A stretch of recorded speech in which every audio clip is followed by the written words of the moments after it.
रामू अपने मामी को मेला घुमा रहा था, तभी मेला घुमाते घुमाते काफी देर हो गई और फिर दोनों को घर आना था। तो जब रात हो गई तो दोनों ने सोचा कि कहीं रूम ले लेते हैं और घर सुबह चले जाएंगे। दोस्तों मामी ने कहा कि ठीक है रूम ले लो। दोस्तों रामू ने रूम ले लिया और अपनी मामी के साथ उस रूम में लेट गया। रात के करीब 2 बज रहे थे दोस्तों, तभी अचानक रामू की नींद खुली और फिर रामू ने देखा कि उसकी मामी, जब रामू ने अपने मामी के गहरीले बदन को देखा तो फिर वो अपना आपा खो बैठा और फिर अपनी मामी के साथ इकसठ बासठ करने लगा। नमस्कार दोस्तों, एशियन क्राइम अफेयर चैनल में आप सभी प्यारे दर्शकों का स्वागत है। दोस्तों एशियन क्राइम अफेयर चैनल को आप सभी लोग सब्सक्राइब कीजिए, वीडियो को लाइक कीजिए और वीडियो को ढेर सारा शेयर भी कीजिए।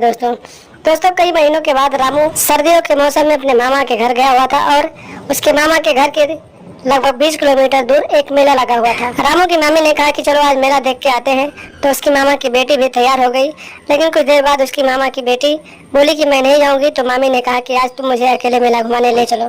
दोस्तों रामू अपनी मामी को लेकर मेला घुमाने के लिए चला गया और फिर वहाँ मेला घुमाते घुमाते काफी देर हो गया, काफी रात हो गई। तो रामू ने कहा कि मामी घर वापस जाएंगे तो काफी देर हो जाएगी, चलो यहीं पर कहीं रूम ले लेते हैं और रात में रहते हैं, सुबह चले जाएंगे। मामी भी मान गई और बोली कि ठीक है, अच्छी बात है, चलो रूम ले लेते हैं। दोनों ने रूम ले लिया और फिर एक ही रूम में एक ही बिस्तर पर जाकर सो गए। दोस्तों धीरे धीरे समय बीतता गया। रामू जब अपनी मामी के बगल लेटा तो उसके तन बदन में करंट लग गया।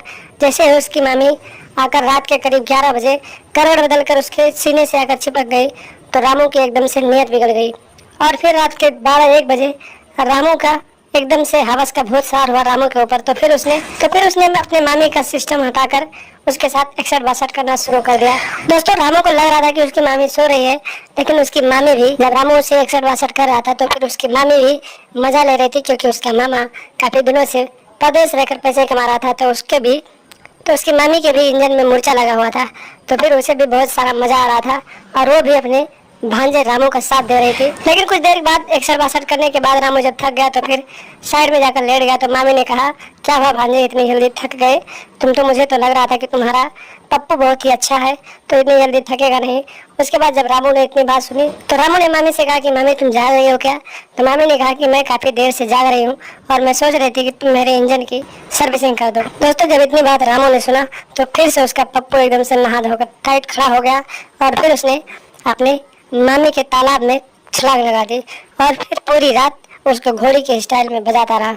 जब सुबह हुई दोस्तों तो फिर रामू अपने मामी को लेकर घर आ गया और फिर उस रात भी अपने मामा के घर रुक गया और फिर उस रात भी अपनी मामी का अच्छे से सर्विसिंग किया। और उसके बाद दूसरे दिन जब सुबह हुई तो रामू अपने घर चला गया।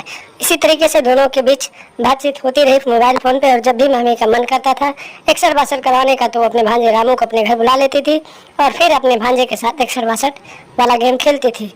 तो दोस्तों आप लोग भी सतर्क रहे, सावधान रहें, क्योंकि ऐसी मानसिकता रखने वाली औरतों से दूरी बनाकर रखें, क्योंकि ऐसी मानसिकता रखने वाली जो औरतें होती हैं रिश्ते को तार तार कर देती हैं और आपका भी रिश्ता तार तार हो जाएगा और आप भी किसी न किसी दिन अपने जान से हाथ धो बैठेंगे। तो आप सतर्क रहें, सावधान रहें और ऐसी औरतों से सावधान है, उनसे दूरी बनाकर रखें और लगातार हमारे साथ बने रहे, हमारे चैनल को सब्सक्राइब कर लें और हमेशा देखते रहें एशियन क्राइम अफेयर।